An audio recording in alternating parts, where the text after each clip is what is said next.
मैंने रिकॉर्डिंग भी स्टार्ट कर दी है क्लास। तो अगर किसी स्टूडेंट का कोई लेक्चर मिस हो जाए या कोई लेट आ रहा हो तो वो यहाँ से फिर रिकॉर्डिंग भी व्यू कर सकता है।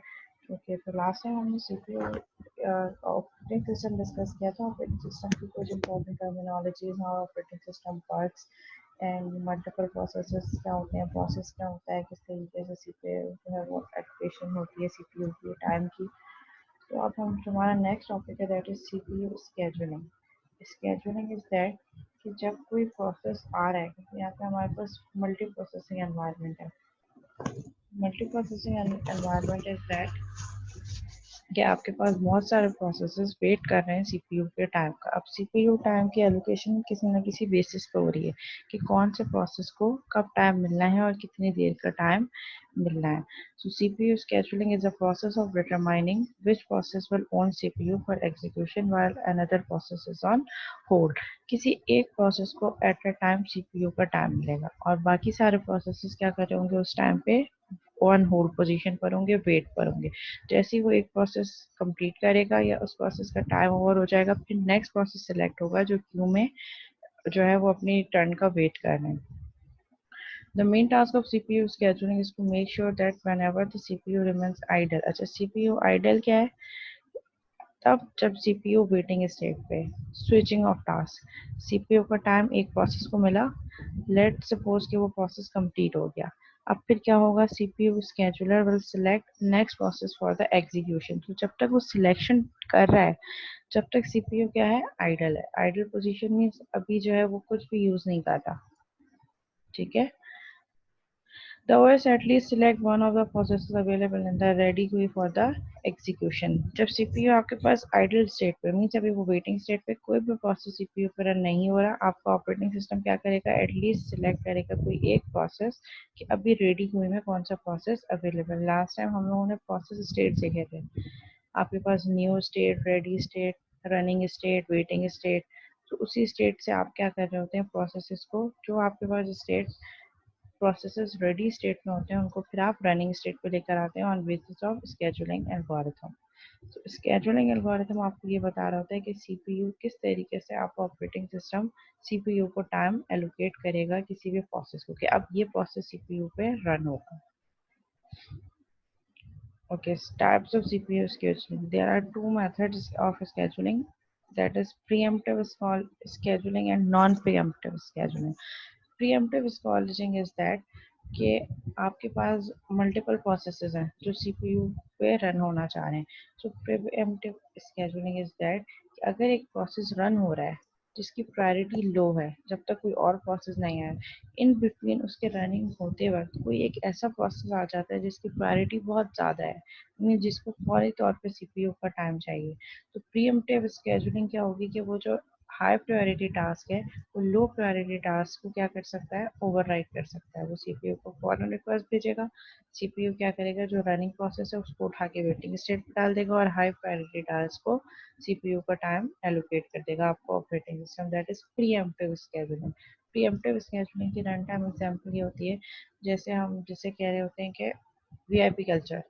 लेट्स से कोई मेरे पास सिग्नल है, कोई रोड है और वहाँ पे नॉर्मल ट्रैफिक चल रहा है, जो नॉर्मल जो आपके पास पब्लिक ट्रांसपोर्ट है। अब इन बिटवीन उस टाइम पर वहाँ से क्या कोई वीआईपी जो है वो गुजर रहा है उसी टाइम पे, तो क्या होगा कि सारा ट्रैफिक जो है वो उसी टाइम पर रन टाइम पे सबको रोक देंगे। ठीक है। और जो आपके पास वीआईपी जो भी वहाँ से गुजर रहा होगा पहले उसको जो है वो रास्ता देंगे, बाकी सारे ट्रैफिक को होल्ड कर देंगे। So that is the example of preemptive scheduling। जो आपके पास नॉर्मल टास्क चल रहे हैं, जो आपके पास पब्लिक ट्रांसपोर्ट चल रहा है, उसको आपने क्या कर दिया, रोक किया और जैसे ही कोई वीआईपी है उसकी आपको कहा कि वीआईपी जो है ये पहले जाएगा। Non pre-emptive scheduling is that जो टास्क जिनको टाइम मिला हुआ है वही टास्क जो है वो रन होंगे, इसकी कोई प्रायोरिटी नहीं है। जिसको फर्स्ट टाइम मिल गया, जिसको फर्स्ट टाइम मिल गया उसी वो अपना पहले पूरे प्रोसेसर अपना टाइम कंप्लीट करेगा ऑपरेटिंग सीपीयू में। जैसे उसका टास्क कंप्लीट होगा फिर आपको नेक्स्ट टास्क जो है वो नेक्स्ट प्रोसेस को आप सीपीयू को टाइम एलोकेट करेंगे। अच्छा, यहाँ कुछ टास्क की प्रायोरिटीज होती हैं। ठीक है, तो जिसकी प्रायोरिटी ज़्यादा होगी फिर सीपीयू अगर प्रीएम्प्टिव स्केड्यूलिंग है तो जिसकी प्रायोरिटी ज़्यादा होगी उसको सीपीयू का टाइम पहले मिलेगा, जिसकी प्रायोरिटी कम होगी उसको सीपीयू का टाइम का बाद में मिलेगा। या ऐसा भी हो सकता है कि अगर जो हाई प्रायोरिटी टास्क है जो अभी तक अराइव नहीं हुआ, जब तक क्या होगा लो प्रायोरिटी टास्क ताकि आपका सीपीयू आइडल कंडीशन में ना आए। तो कोई जो लो प्रायोरिटी टास्क है वो हम उसको सीपीयू को टाइम दे देंगे, वो अपनी प्रोसेसिंग स्टार्ट कर दे। इन बिटवीन जैसे ही आपके पास हाई प्रायोरिटी टास्क आएगा तो फिर आपका सीपीयू क्या करेगा, आपका ऑपरेटिंग सिस्टम जो प्रीएम्प्टिव स्केड्यूलिंग होगी अगर तो जो लो प्रायोरिटी टास्क होगा उसको सीपीयू से हटा के हाई प्रायोरिटी टास्क को सीपीयू का टाइम एलोकेट कर देगा। जबकि नॉन प्रीएम्प्टिव स्केड्यूलिंग में ऐसे नहीं होगा। एक प्रोसेस को आपने टाइम दे दिया, जब तक वो प्रोसेस कंप्लीट नहीं होगा, जब तक आप उसको हटा के दूसरा प्रोसेस नहीं देंगे। That is normal. It is in this type of scheduling method the CPU has been allocated to a specific process. किसी भी एक specific process को आप allocate कर देंगे CPU. The process that keeps the CPU busy will release the CPU either by switching context or terminate. ठीक है, वो प्रोसेस अपनी मर्जी से छोड़ सकता है नॉन प्रीएम्प्टिव स्केड्यूलिंग। कोई भी प्रोसेस जिसको सीपीयू को टाइम एलोकेट हो गया है उसको बाय फोर्स आपका जो है वो ऑपरेटिंग सिस्टम हटा नहीं सकता। वो प्रोसेस खुद से वो सीपीयू को टाइम छोड़ सकता है बाय स्विचिंग कॉन्टेक्स्ट। अगर कॉन्टेक्स्ट स्विच हो रहा है मतलब आप किसी और प्रोसेस क्या करना है तब वो प्रोसेस छोड़ सकता है, या तो फिर टर्मिनेट यानी कि अगर वो प्रोसेस टर्मिनेट हो जाए। जी ना की क्वेश्चन है।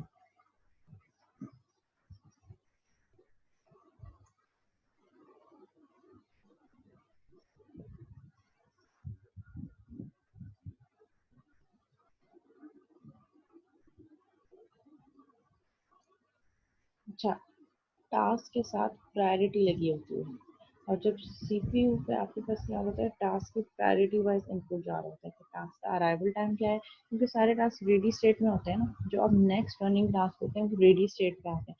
सीपीयू उसी वक्त स्केड्यूलर क्या कर रहा होता है, वो देख रहा होता है कि आप कौन से प्रोसेस को सीपीयू का टाइम एलोकेट करना है। तो हर टास्क के साथ उसकी प्रायोरिटी भी आ रही थी। प्रायोरिटी उसका अराइवल टाइम कि वो टास्क अब आया है सीपीयू में और आपके पास रेडी स्टेट पर है, क्यू में लगा हुआ है, इसकी प्रायोरिटी क्या है तो फिर सीपीयू स्केड्यूल इसी तरीके से स्केड्यूल ज़्यादा होता है।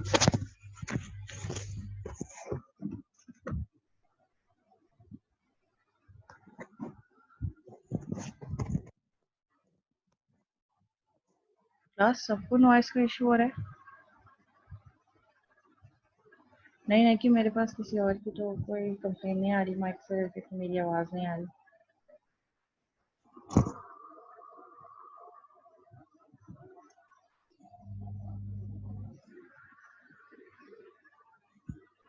बाकी सबको तो आ रही है मेरी आवाज़।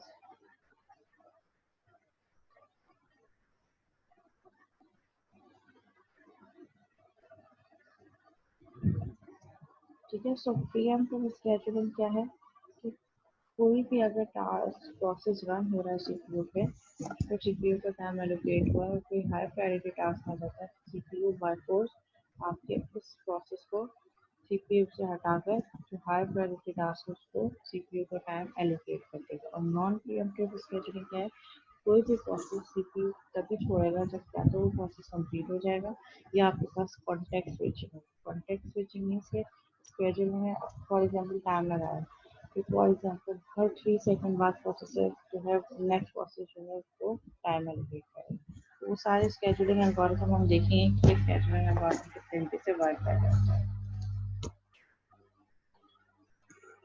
उससे पहले हम डिस्कस कर लेते हैं इम्पोर्टेंट सीपीयू स्केड्यूलिंग टर्मिनोलॉजीज। ठीक है, सीपीयू की स्केड्यूलिंग टर्मिनोलॉजीज क्या है हमारे पास।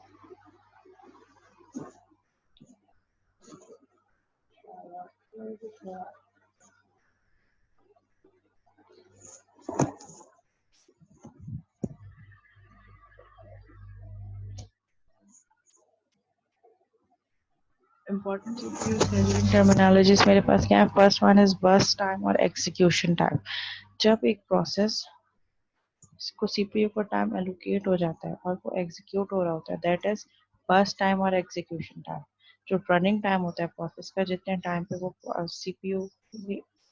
सीपीयू एलोकेट होता है किसी भी प्रोसेस को, that is called burst time और एग्जीक्यूशन टाइम, जब आपका प्रोसेस रनिंग स्टेट पे होता है। अराइवल टाइम क्या है, when a process enters in a ready state. अभी रनिंग स्टेट में नहीं आया, लेकिन जैसे ही आपका प्रोसेस रनिंग रेडी स्टेट पे आ जाता है, मतलब क्यू में खड़ा है, वेट कर रहा है सीपीयू के एलोकेशन का, so that is arrival time. Finish time, when process completes and exit from a system, जब आपका प्रोसेस कंप्लीट हो जाएगा और सिस्टम को एग्जिट कर देगा, छोड़ देगा, that is finish time. Terminate हो गया आपका प्रोसेस, एंड हो गया। मल्टी प्रोग्रामिंग, मल्टी प्रोग्रामिंग क्या है? A number of program which can be present in memory at the same time पे मल्टीपल प्रोग्राम जो है वो आपके रेडी स्टेट पर हैं, मतलब बहुत सारे प्रोग्राम्स हैं which are ready to run। अब आपका सीपीयू ये डिसाइड करेगा कि कौन से प्रोसेस को सीपीयू का टाइम पहले मिलेगा, फिर second, and so on. But at a time multiple process जो है वो रेडी स्टेट में है, मतलब they are ready for running, they are waiting for CPU. Jobs क्या है आपके पास? It is a type of program without any kind of user interaction, ऐसे प्रोग्राम जिसमें यूजर इंटरेक्शन ना हो, back end programs. User, it is kind of program having user interaction, ऐसे आपके पास प्रोग्राम जिसमें यूजर भी इन्वॉल्व हो, यानी कि यूजर्स के प्रोग्राम। और jobs can be considered as system programs. Process, it is a reference that is used for both job and user. और प्रोसेस को हम क्या कह रहे हैं? कोई भी जॉब या यूजर है, उसको हम यूजर प्रोग्राम रन हो रहा है तो हम उसको कह रहे हैं कि इट्स अ प्रोसेस। कोई भी रनिंग प्रोग्राम जो रनिंग मोड पर है उसको हम कह देते हैं कि वो प्रोसेस।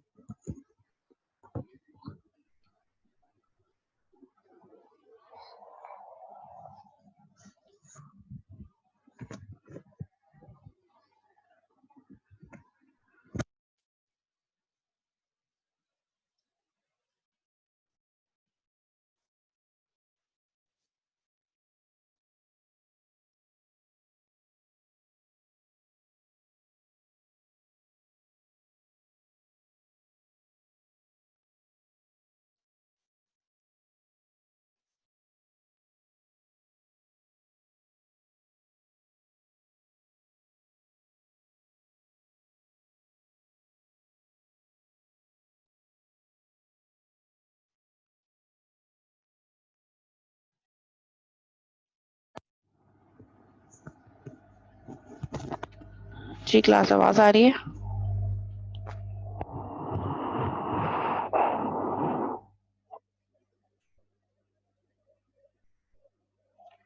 ओके, सो मैक्सिमाइज क्या कर रहा होता है आपका scheduling criteria? CPU utilisation and throughput, यानी कि ज़्यादा से ज़्यादा आपका सीपीयू यूटिलाइज हो, फ्री ना हो। जैसे हम प्रीएम्प्टिव स्केड्यूलिंग में भी देख रहे हैं कि अगर एक हाई प्रायोरिटी टास्क है जिसका जो अभी जिसको आने में भी टाइम है लेकिन उसकी प्रायोरिटी ज़्यादा है, तो हम सीपीयू को आइडल स्टेट पर करने के बजाय जो लो प्रायोरिटी टास्क है जो रेडी स्टेट पर है, हम उसको रनिंग स्टेट पर ले आते हैं ताकि सीपीयू का टाइम वेस्ट ना हो। CPU utilization is the main task in which the operating system needs to make sure that CPU remains as busy as possible। जितना ज़्यादा CPU को हम busy रखेंगे उतना ज़्यादा बेटर है, मतलब CPU आपके पास क्या हो, वेटिंग स्टेट पे ना हो। कोशिश ये करें कि ज़्यादा से ज़्यादा हम यूटिलाइज करें CPU के टाइम को। It can range from 0 to 100%, और आपकी CPU यूटिलाइजेशन 0 से 100% तक रेंज कर सकती है।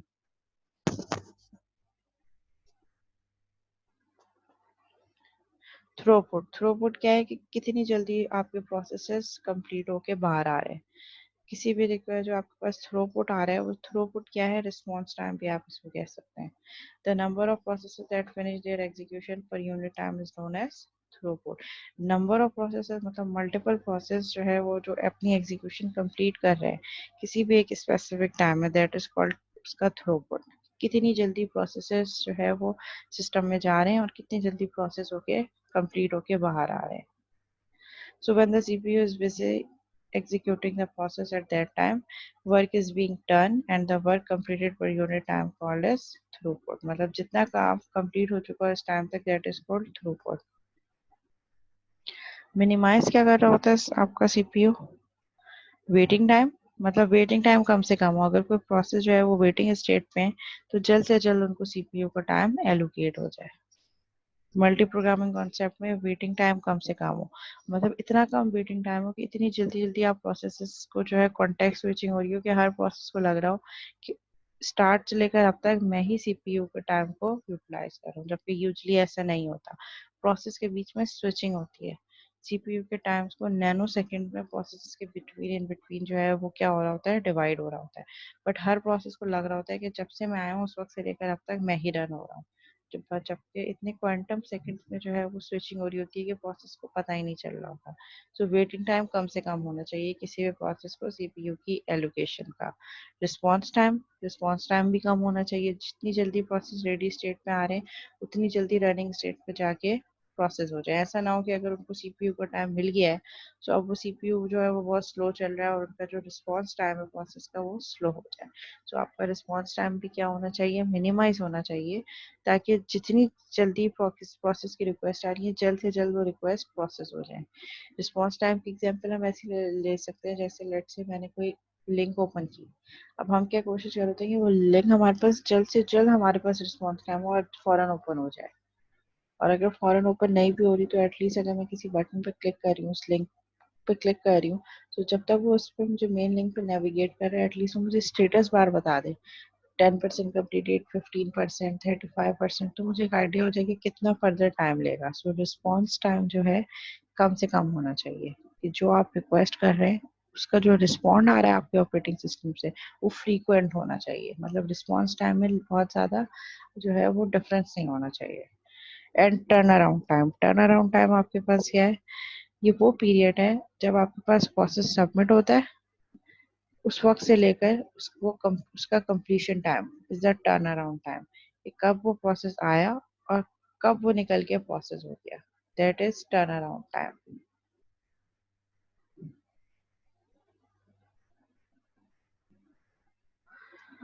अच्छा, अब हम देखेंगे कि डिफरेंट हमारे पास स्केड्यूलिंग एल्गोरिथम्स कौन कौन से हैं। सीपीयू स्केड्यूलिंग कैसे कर रहा होता है, जैसे हम कह रहे थे कि प्रीएम्प्टिव है स्केड्यूलिंग है, कब किसको सीपीयू को टाइम देना है, कब किसको जो है वो सीपीयू से हटाना है, कौन से नए प्रोसेस को टास्क देना है। तो यहाँ पे हमारे पास कुछ डिफरेंट एल्गोरिथम्स यूज हो रहे होते हैं।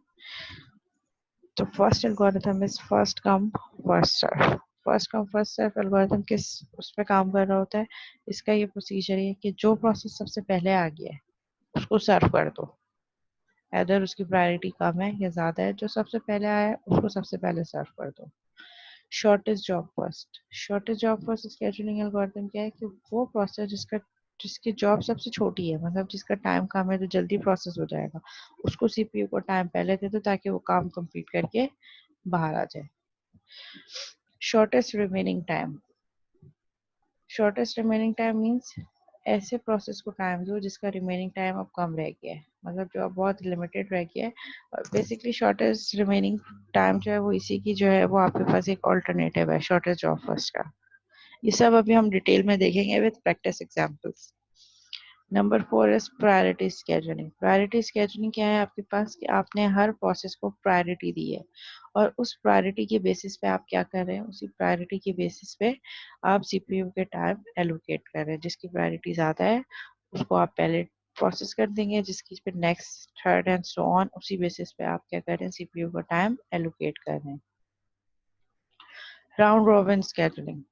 राउंड रॉबिन में क्या है, सारे प्रोसेसेस जिस तरीके से आते जा रहे हैं क्यू में लग रहा है, उसी तरह आप उन प्रोसेसेस को टाइम दे देंगे। फर्स्ट प्रोसेस को 3 सेकेंड, सेकेंड प्रोसेस को 3 सेकेंड, थर्ड प्रोसेस को 3 सेकेंड, और इसी साइकिल में राउंड रॉबिन में ये रिपीट होता रहे जब तक आपके प्रोसेसेस की साइकिल कंप्लीट नहीं हो जाती। हर प्रोसेस को आप 3 3 सेकेंड्स का, ये मतलब वट एवर कोई भी एक टाइम लिमिट बता दें कि आपके पास 1 सेकेंड या 3 नैनो सेकेंड या 4 नैनो सेकेंड, इस तरीके से हम इतना इतना टाइम जो है वो सीपीयू के हर प्रोसेस को थोड़ा थोड़ा देंगे जब तक प्रोसेस एंड ना हो जाए। लेट से 5 प्रोसेस है, आप कह रहे हैं कि 3 सेकंड में हम डिवाइड करें तो प्रोसेस 1 को 3 सेकंड का टाइम मिलेगा सीपीयू का, फिर फॉरन प्रोसेस 2 को, 3 को, 4 को, 5 को, फिर उसके बाद फिर नेक्स्ट जो है 3 सेकंड प्रोसेस 1 को, प्रोसेस 2, जब तक प्रोसेस आपके पास एंड नहीं हो जाते।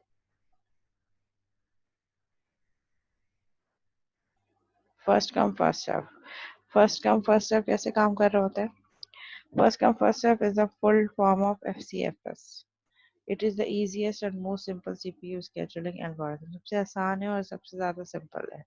In this type of algorithm, the process which requires a CPU gets a CPU allocation first। इसका क्या मतलब है, जिस प्रोसेस ने रिक्वेस्ट की सीपीयू को पहले, वही सीपीयू एलोकेशन उसी को पहले हो जाएगी। This scheduling method can be managed with a FIFO queuing। FIFO queue means first in first out, जो सबसे पहले आया वही सबसे पहले प्रोसेस होके बाहर वापस चला जाएगा. As the process enters a ready queue, its process control block. जैसे ही आपका प्रोसेस एंटर होगा रेडी क्यू में, यानी कि now it's ready for run, इसका जो प्रोसेस कंट्रोल ब्लॉक है जो आपके प्रोसेस का, वो क्या करेगा, is linked with the tail of the queue. वो लिंक हो जाएगा आपकी क्यू के टेल में, एंड में. So when the CPU becomes free, जैसे ही आपका सीपीयू फ्री हो जाएगा, it should be assign to the process at the beginning of the queue. Queue के बिगिनिंग में जो प्रोसेस होगा सीपीयू उसको एलोकेट हो जाएगा. कैरेक्टरिस्टिक्स क्या है आपके एफसीएफएस के? It offers non pre-emptive and pre-emptive scheduling algorithm. FCFS जो है वो दोनों फंक्शनैलिटी आपको दे रहा होता है, प्रीएम्प्टिव भी एंड नॉन प्रीएम्प्टिव दोनों. Jobs are always executed on a first come first serve basis. जो भी आपके पास प्रोसेस है, जॉब्स हैं, वो किस बेसिस पे सर्व हो रही हैं, फर्स्ट कम फर्स्ट सर्व. जो पहले आया उसी को पहले हम प्रोसेस करेंगे, उसी को पहले सीपीयू पर टाइम देंगे. It is easy to implement in use. Implement करना आसान है और यूज करना भी आसान है. However, this method is pure in performance and the general wait time is quite high. यहाँ पे आपके पास क्या है, ये प्रोसेस क्या है, थोड़ा सा परफॉर्मेंस में लैग करता है, और क्योंकि इसका जो जनरल वेटिंग टाइम है वो बहुत हाई होता है. लेट से अगर मेरे पास बहुत सारे प्रोसेसेस आ रहे हैं और जो हाई प्रायोरिटी टास्क है वो बाद में आए लेकिन उसकी इम्पोर्टेंस पहले है, तो जब तक जो प्रोसेस पहले आया, लेट से फर्स्ट कम फर्स्ट सर्व एक प्रोसेस आया, अब उसका टाइम ड्यूरेशन बहुत ज़्यादा है, बहुत टाइम ले रहा है वो, जब तक बाकी सारे प्रोसेस क्या होंगे, वेटिंग स्टेट में. क्योंकि हमारे पास स्केजुलिंग क्या है, फर्स्ट कम फर्स्ट सर्व. जो पहले आ गया वही पहले सर्व होगा. आपको चाहे जितना भी टाइम ले, बाकी सारे टास्क क्या कर रहे होंगे, वो वेटिंग स्टेट पर होंगे. अगर ये मेरे पास नॉन प्रीएम्प्टिव स्केजुलिंग होगी तो. अगर प्रीएम्प्टिव होगी तो जिसकी प्रायोरिटी ज़्यादा होगी वो आगे प्रोसेस हो जाएगा. फर्स्ट कम फर्स्ट सर्व की कुछ एग्जाम्पल हम देख लेते हैं.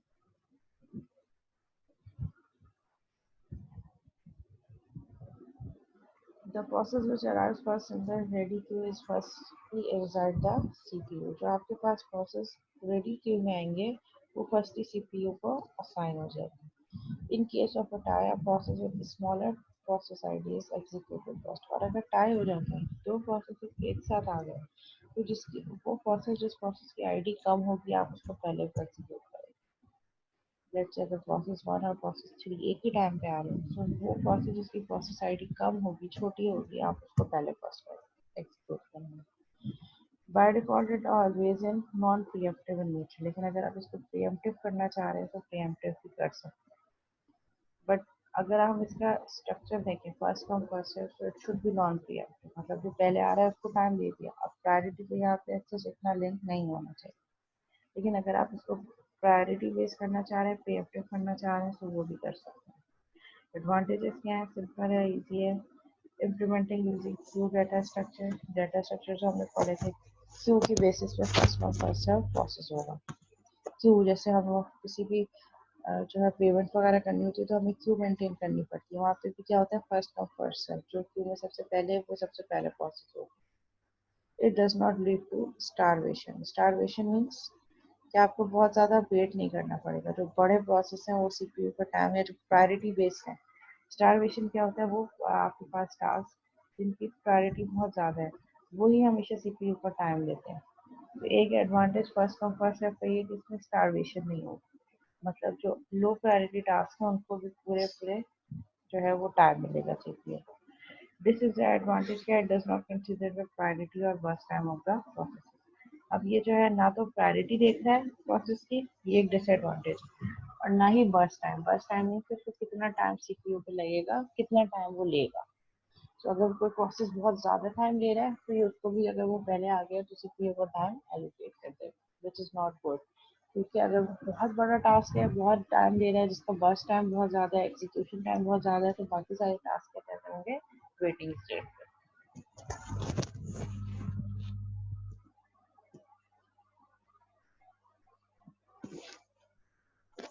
ठीक है. और यहाँ पे आपके पास हो सकता है कि इफेक्ट आपको कॉन्वे इफेक्ट से.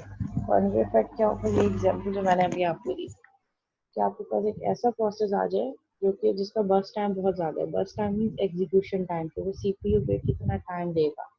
अगर उसका बर्स्ट टाइम बहुत ज़्यादा है, एग्जीक्यूशन टाइम बहुत ज़्यादा है, और वो उस टास्क से प्रोसेस से पहले आ जाता है जिसका ड्यूरेशन कम है, तो फर्स्ट कम फर्स्ट सर्व के बेसिस पे सीपीयू एलोकेट हो जाएगा उस प्रोसेस को जिसका एग्जीक्यूशन टाइम बहुत ज़्यादा है। सो जो स्मॉलर आपके पास एग्जीक्यूशन टाइम प्रोसेस है वो वेट करता रहेगा जब तक आपके पास प्रोसेस बन जो है वो एंड नहीं हो जाता। ठीक है, यहाँ पे उन्होंने प्रैक्टिस प्रॉब्लम दी है first come first serve scheduling की। ठीक है, 5 प्रोसेस है हमारे पास जिनका अराइवल टाइम और बर्स्ट टाइम गिवन है। अराइवल टाइम वो टाइम कि जब आपका प्रोसेस रेडी स्टेट में आया, means now it's ready to run, वो अराइवल टाइम है। और बर्स्ट टाइम के लिए सीपीयू तक कितना टाइम लेगा। ठीक है, तो ये हमारे पास डिफरेंट प्रोसेस हैं, process 1, process 2, process 3, process 4, process 5, P1, P2, P3, P4, P5 इस प्रोसेस आईडी। हर प्रोसेस के साथ कुछ इन्फॉर्मेशन होती है जो इनपुट हो रही होती है, और ये स्केड्यूलिंग एल्गोरिथम उन्हीं इनपुट्स की बेसिस पे स्केड्यूलिंग कर रहे होते हैं कि कौन से प्रोसेस को सीपीयू का टाइम देना है। सो प्रोसेस 1 की अराइवल टाइम क्या है? 3 टाइम पे ये अराइव हुआ है। प्रोसेस 2 का अराइवल टाइम क्या है? 5। प्रोसेस 3 का अराइवल टाइम क्या है? 0। प्रोसेस 4 का अराइवल टाइम 5 एंड प्रोसेस 5 का अराइवल टाइम 4। अच्छा, अब ये फर्स्ट कम फर्स्ट सर्व क्या देख रहा है? Arrival time. और बर्स्ट टाइम उसी के अकॉर्डिंगली फिर वो एलोकेट करेगा। तो ये क्या देख रहा है? Arrival time. कौन सा प्रोसेस है जो सबसे पहले आया है? प्रोसेस 3। इसका अराइवल टाइम सबसे कम है। सबसे कम टाइम पे कौन सा सबसे पहले कौन सा प्रोसेस आया? प्रोसेस 3। ठीक है, अब हमें क्या करना है? हमें ये करना है the CPU scheduling policy is FCFS. इस टेबल को देखते हुए हमें ये देखना है कि अगर हमारे पास scheduling first come first serve है तो calculate the average waiting time and average turn around time. हमें एवरेज वेटिंग टाइम और एवरेज टर्न अराउंड टाइम बताना है। पहले हम हर टास्क का बताएंगे, फिर इंडिविजुअली एवरेज करके बताएंगे। ओवरऑल वेटिंग टाइम के ओवरऑल वेट कितना करना पड़ा एवरेज हर प्रोसेस को, और एवरेज टर्न अराउंड टाइम कितना रहा, हर प्रोसेस कितनी टाइम में प्रोसेस होके कंप्लीट होके टर्मिनेट हो गया। तो ये करने के लिए हमें क्या चाहिए होगा? तो सबसे पहले तो हम एचसीएफएस के थ्रू गैंट चार्ट बनाएंगे। ठीक है, वो गैंट चार्ट मेरे पास किस तरीके से बनेगा? सबसे पहले कौन सा प्रोसेस आ रहा है? अराइवल टाइम जिसका सबसे कम है, दैट इज प्रोसेस 3, और इसका बर्स्ट टाइम कितना है? 2। तो गैंट चार्ट में हमारे पास सबसे पहले क्या आ जाएगा? प्रोसेस 3 0 टाइम पे स्टार्ट हुआ और कब कंप्लीट हुआ? 2 पर, क्योंकि इसका बर्स्ट टाइम कितना है? ये सीपीयू पे कितना टाइम देगा? 2।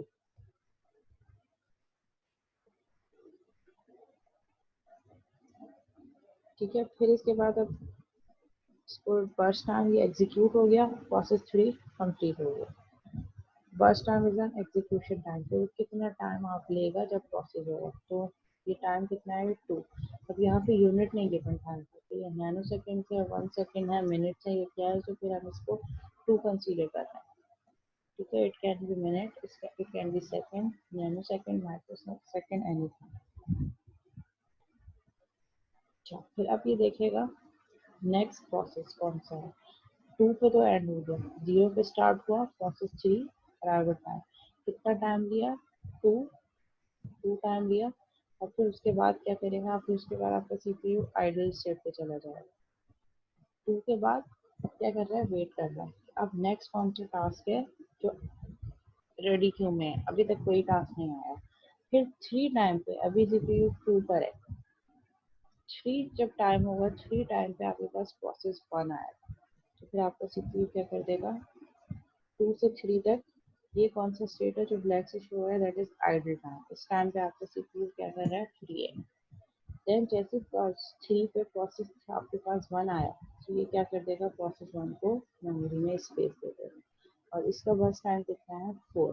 3 से स्टार्ट हुआ, 3 4 टाइम लगा इसको, 4 5 6 7, 7 पे जाके प्रोसेस 1 मेरा कंप्लीट हो गया। अब ये 7 पे देखेगा अब नेक्स्ट अराइवल टाइम किसका है? तो अब नेक्स्ट अराइवल टाइम किसका है? प्रोसेस 5, ठीक है 4। 3 के बाद किसका नंबर है? 4। तो अब ये किसको टाइम दे देगा 7 पे? प्रोसेस 5, जिसका आपके पास क्या है? अराइवल टाइम 3 के बाद, तो 7, और इसका बस टाइम कितना है? 3। तो 7 से स्टार्ट हुआ, 7 8 9 10। अब 10 पे आके ये देखेगा अब नेक्स्ट जो है वो अराइवल टाइम किसका है। सो T2 का भी अराइवल टाइम 5 है और T4 का भी अराइवल टाइम 5 है। तो अभी हमने थोड़ी देर पहले देखा था कि अगर आपका अराइवल टाइम सेम हो तो ये कौन सा प्रोसेस सिलेक्ट करेगा, प्रोसेस आईडी वाइज, जिसकी प्रोसेस आईडी कम होगी। So process ID process 2 is less than process 4। तो अभी किसको प्रोसेस कर देगा, प्रोसेस 2 को। प्रोसेस 2 को 10 से स्टार्ट हुआ, प्रोसेस 2 कितना टाइम लेगा सीपीयू में, 3। 10 से हमारे पास स्टार्ट हुआ, 11, 12, 13। उसके बाद नेक्स्ट टास्क कौन सा है मेरे पास, प्रोसेस 4। प्रोसेस 4 को इसने 13 से स्टार्ट किया और इसका बर्स्ट टाइम कितना है, 140। ये 14 पे जाके कंप्लीट हुआ। आपको ब्लैक बॉक्स क्या रिप्रेजेंट कर रहा है, idle time of CPU, CPU का आइडल टाइम।